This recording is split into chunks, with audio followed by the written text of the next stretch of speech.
Hello everyone, I hope you are very well.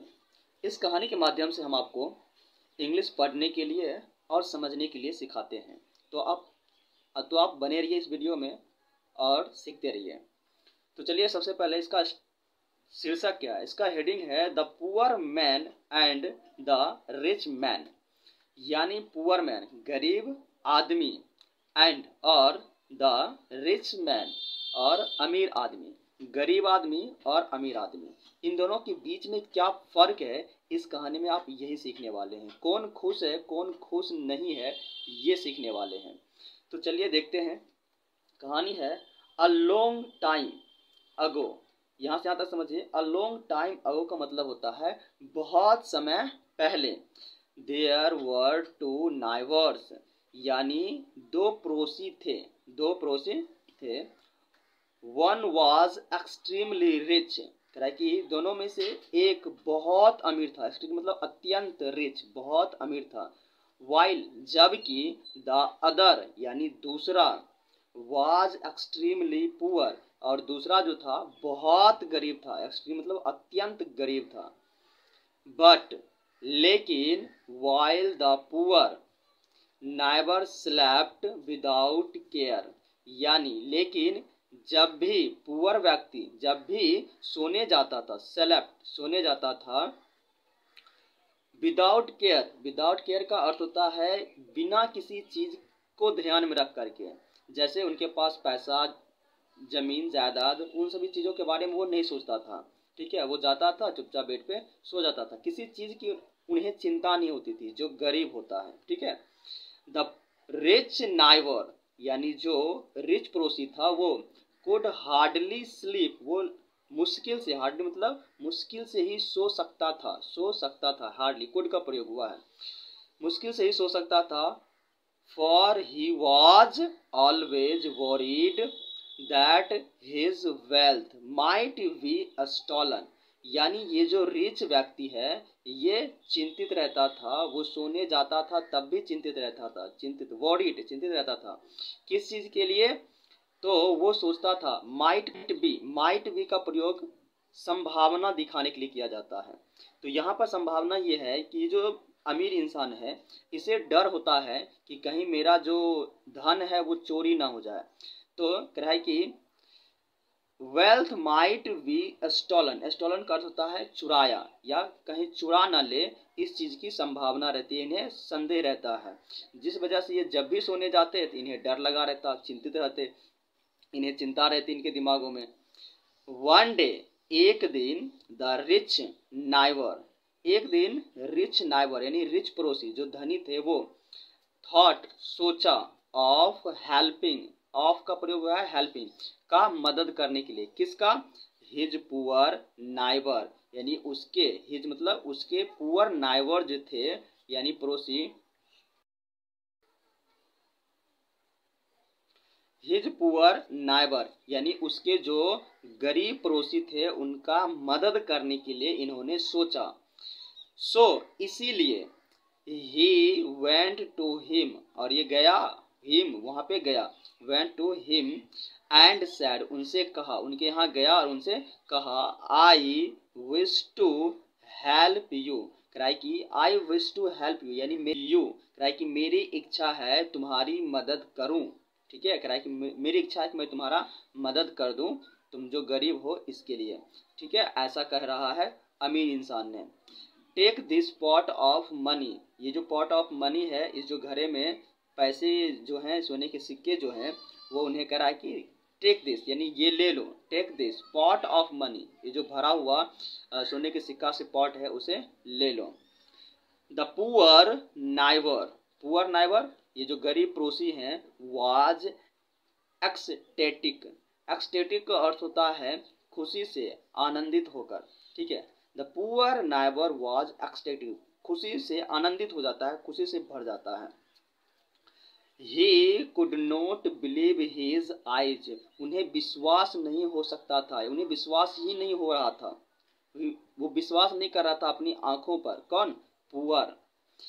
He had tears of joy in his eyes, उनकी आंखों में आंसू आ गया। किसकी आंखों में? वो जो गरीब था, क्योंकि इसके पास अचानक से इतना धन जो आ गया, जिसके लिए उसकी आंखों में आंसू आ गया। एंड सैड, ठीक है, किस चीज़ के लिए? खुशी के आंसू, कोई दुखी का आंसू नहीं है, खुशी के आंसू है। और इसीलिए उसने कहा उनसे, thank you for your generosity. Correct, thank you for your generosity. Generosity का अर्थ होता है उदारता, ठीक है, यानी ये जो अमीर है वो उनके प्रति क्या दिखाया? उदारता दिखाया, यानी उनकी मदद किया, ठीक है। तो इसीलिए उन्होंने क्या कहा? Thank you. यदि आपका कोई काम कर देता है तो आप उसको धन्यवाद कहते हैं। तो इसी प्रकार से इनको जो मदद मिला है, गरीब को जो मदद मिला है अमीर से, तो उन्हें क्या कहा? थैंक यू कहा। तो वो उदार होकर के, यानी अपने अंदर से उन्हें लगा कि नहीं उसकी मदद करना चाहिए, तो उसने क्या किया? उसका मदद कर दिया, क्योंकि वो गरीब था तो अमीर ने उसकी मदद कर दिया। आगे क्या हुआ वो देखिए। लेटर, लेटर मतलब बाद में। As night fell the poor neighbour lay down to sleep. कह रहा है कि एज नाइट, जैसे ही रात हुआ, द पुअर नाइबर मतलब वो जो गरीब पड़ोसी हैं वो सोने गया। ले डाउन यानी जैसे ही, ले का अर्थ होता है लेटना, डाउन मतलब लेट गया।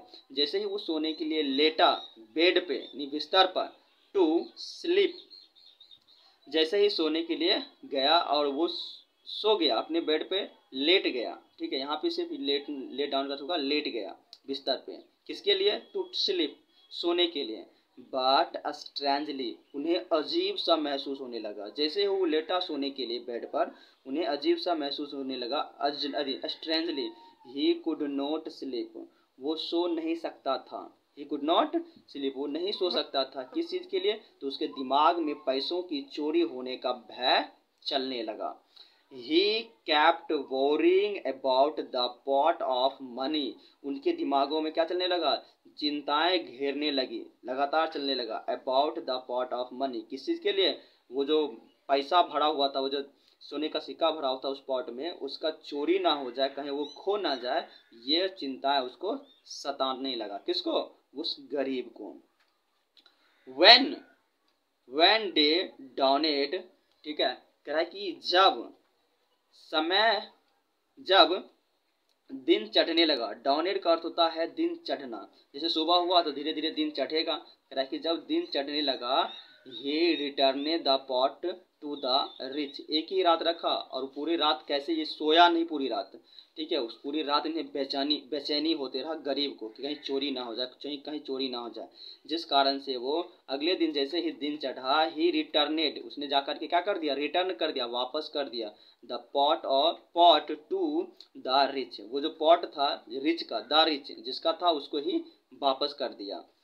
नाइवर सेइंग, ठीक है, कह कि नाइवर कह रहे हैं आई कुड नॉट स्लीप, यानी ये जो पड़ोसी हैं वो कह रहे हैं कि I could not sleep the whole night because of this. कह रहा है कि मैं इस पॉट के कारण, मैं इस पैसों के कारण पूरी रात सो नहीं पाया हूँ, ठीक है, because of this pot. I value my peace, मैं अपनी पीस, अपनी जो मैं शांति में जी रहा था, मैं उसका वैल्यू करता हूँ, वो बहुमूल्य है, मैं उसे पैसों से तुलना नहीं कर सकता। I value my peace more than anything else. कह रहा है कि हम एनीथिंग एल्स का मतलब कुछ भी, अन्य कुछ मतलब दूसरों चीज़ों की तुलना में सबसे बढ़िया है हमारे शांति। जिस शांति में हम जी रहे थे वही हमारे लिए सबसे बढ़िया है। दैट्स ऑल, ये थी आपकी कहानी। ये कहानी आपको कैसी लगी और आपने इस कहानी से क्या सीखा, आप हमें ज़रूर बताइए कमेंट में। इसका मॉरल है, मनी इज नॉट एवरीथिंग। आप इस बात को बिलीव करते हैं या नहीं करते हैं पता नहीं, पर हम इस बात में बिलीव करते हैं कि मनी इज नॉट एवरीथिंग, ठीक है, पर मनी के बिना आप जी भी नहीं सकते हैं, इसीलिए मनी इज एवरीथिंग। मनी सब कुछ है, पर आप एक सिचुएशन के बाद आप ये नहीं कह सकते कि मनी इज एवरीथिंग। आपको पीस चाहिए, शांति चाहिए, ठीक है, तो पीस इज एवरीथिंग हुआ, ठीक है। तो ये मुझे लगता है, आई थिंक, मुझे ऐसा लगता है, ठीक है। आपको क्या लगता है, क्या मनी इज एवरीथिंग? क्योंकि कुछ लोगों को आप कहिएगा मनी इज एवरीथिंग तो वो कहेगा हाँ ये बिल्कुल सही, पर कुछ लोगों को आप कहते हैं कि मनी इज नॉट एवरीथिंग, वो आपको मारेगा, कहेगा कि तुम गलत कह रहे हो। क्यों? अगर वो गरीब है तो उसके लिए मनी इज एवरीथिंग, क्योंकि उसने अब वैसा ही समस्या देखा है। यदि कोई अमीर है और उसे कहते हैं कि मनी इज नॉट एवरीथिंग, तो वो इस मान लेगा। क्यों? क्योंकि उसने वैसी समस्या नहीं देखी है। तो ये थी आपकी कहानी the poor man and the rich man. ये कहानी आपको कैसी लगी और आप हमें ज़रूर बताइए। That's all, thank you very much.